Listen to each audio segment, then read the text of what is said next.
So hello student, I'm Mr. Leung. So in this video, I'm going to do some exercise in order to remind you all some basic concepts in the chapter of transport in humans. So of course you can see that from this page.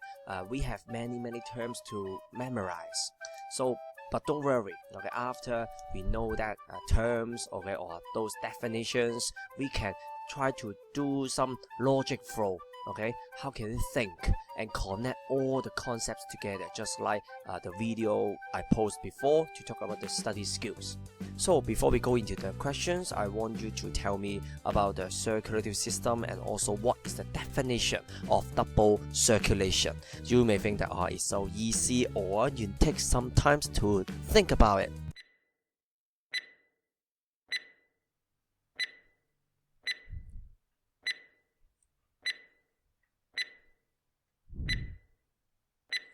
So any thought you can share with me? So let's talk about the basic concept. The circulatory system consists of the heart, pumps the blood, and the blood will travel along the blood vessels. And also for the double circulation, instead the blood goes through the heart twice in one complete circulation. So remember that the focus will be in one complete circulation, but not just simply blood goes through the heart twice. Okay, it's a very lazy expression. Okay, so remember the whole definition is that the blood goes through the heart twice in one complete circulation around the body. So let's talk about the question number 1. So in this question, we are talking about a vessel and the adjacent skeletal muscle. And the question is asking about what is the conditions of the valve X and valve Y when the skeletal muscles contracts. So you should know that when the muscle contracts, it will squeeze the vessel. No matter it is the blood vessel, the vein, or the lymph vessel, it will squeeze it. And so in this region, the pressure will be a bit higher than the two ends. Okay, so according to the basic concept of the blood flow direction, we should know that the blood flow will flow from higher pressure to lower pressure. So we shall have this concept first. Let's recall the relationship between the blood flow or lymph flow direction and the blood or lymph pressure from higher pressure to lower pressure. But the blood, they will or they want to go back, but can they? Because we have valves, so they cannot go back. So that's why the valves, the function will be to prevent backflow of the blood or to prevent backflow of the lymph from somewhere to somewhere. In the short question or long question, you need to specify how can the valves prevent the backflow of blood from somewhere to somewhere. And that's why you should know that the logic flow is about asking this type of question. We should know the blood pressure difference, and then we can know the blood flow direction from where to where, and then we can know that the condition of the valve, whether they are open or closed. So remember in passive voice, okay, are opened or are closed. So in this part, you should know that the valve Y, okay, it must be open because from the high blood pressure, it would push the blood to the forward part. Okay, so from high to low, it will be open, valve Y. And for the valve X, okay, the blood, they want to go back, but they cannot go back because the valve just block it, is closed, and then prevent the backflow of the blood. So that's why the answer should be A. So for question 2 is asking which blood vessels in the diagram are arteries, and this diagram shows the blood circulation at the heart and the lungs. So you need to recall the blood flow direction of artery and veins.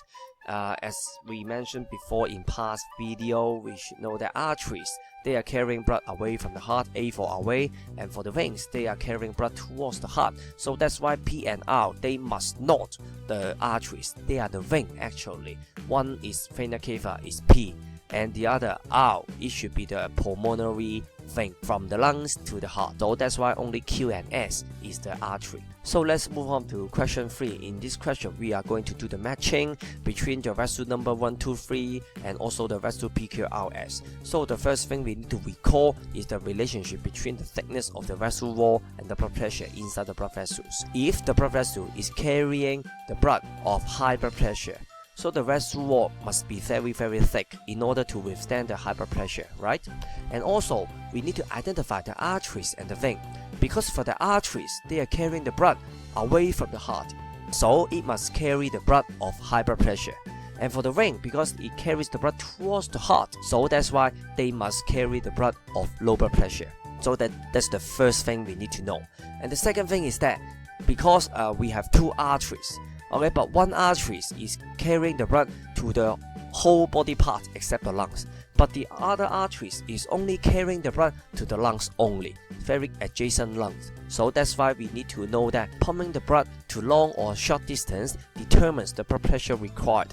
So that's why for the blood vessel P, which is vena cava, it must not be vessel 1 or vessel 2, because you can take a look at the vessel 1 and vessel 2, the vessel wall is a bit thicker, okay, no matter the muscular layer or the elastic layer is a bit thicker than vessel 3, okay, so that's why vessel P must not be vessel 1 or 2. And for the other vessels, okay, you should know that S and Q, pulmonary artery, okay, and also the aorta. Aorta S, okay, it carries the blood to the distant body part, but for the vessel Q, it just carries the blood to the adjacent lungs. So that's why the answer should be C. So let's move on to question 4. In this question, we are going to study that the heart chamber, which heart chambers are carrying the oxygenated blood. So the first step we need to do is to identify the right hand side and the left hand side of the heart based on the thickness of the muscle wall of the ventricle. So you should know that we learn it from the book, because for the left hand side, for the left ventricle, it has a thicker muscular wall because it needs to generate a higher blood pressure to pump the blood to the all body parts except the lungs. So that's why it needs to pump the blood far away from the heart to the body parts. So that's why we need to think about that. So which type of blood do you want to or do you need to pump to your body parts? So it should be the oxygenated blood, right? Okay, you are going to pump the blood of higher oxygen content to the cells, okay, for them to do the respiration, to break down the food and release energy. So that's why for this part it should be answer A, Q and S, left atrium and left ventricle. So for question 5, we are going to talk about which heart chamber first receives the blood flowing from the liver, and also we need to know that the liver cells, they consume oxygen and produce carbon dioxide by respiration, because the liver is not the organ for gaseous exchange, but they will use up to consume our oxygen. So that's why the blood flowing from the liver, it must be deoxygenated blood. So that's why the left side of the heart is excluded, because remember in question 4 we are talking about from for the chambers Q and S, they are carrying the oxygenated blood and they are all in the left side of the heart, okay. And so for the right hand side of the heart, so what we have is just the chamber P and chamber R, but which one will receive the blood first? So you can recall the diagram, okay. We should know that the vessel number 2 and the vessel number 1, okay, they are the vena cava, okay, and carry the oxygenated blood from our body part. And because we are talking about the liver in this question, so that's why the blood, it should come from the vessel 1 to the chamber P, which is the right atrium. Okay, so that's why we need to recall the blood flow direction in the heart, because the blood flow, it should be from chamber P to chamber R, okay, from atrium to ventricle. So that's why the answer should be A. So the last question is talking about which blood vessels is or are connected with the lungs. So the point is that we need to know the blood vessels connecting to the lungs. It has two meanings. The first meaning is that the blood vessels carry the blood away from the heart towards the lungs. And the second meaning is that the blood vessels carrying the blood towards the heart from the lungs. So that's why from the diagram, okay, we have that the right ventricle, okay, chamber R, they will pump the blood to the vessel 3, okay, pulmonary arteries to the lungs. And from the vessel 5, it will receive the blood from the lungs to the heart, and then they will carry the blood to the chamber Q, which is the left atrium. So that's why the answer should be D. So in this video, we are talking about the structure of the heart, how can we distinguish left hand side or right hand side, and also the difference of the arteries and the veins, what is the blood flow direction, the blood pressure, and also the oxygen level content, how can we compare it, and also we have the logic flow to think about the condition of the valves in this video. The logic flow is that we need to know the blood pressure difference, and then we can determine the blood flow direction, okay, from where to where, and then finally we can determine the condition of the valves. In this video, do some questions with you guys and also highlight some key points, key concepts in a certain chapter. So remember that the hardest thing about exercise is to start doing it. Once you are doing exercise regularly, the hardest thing is to stop it.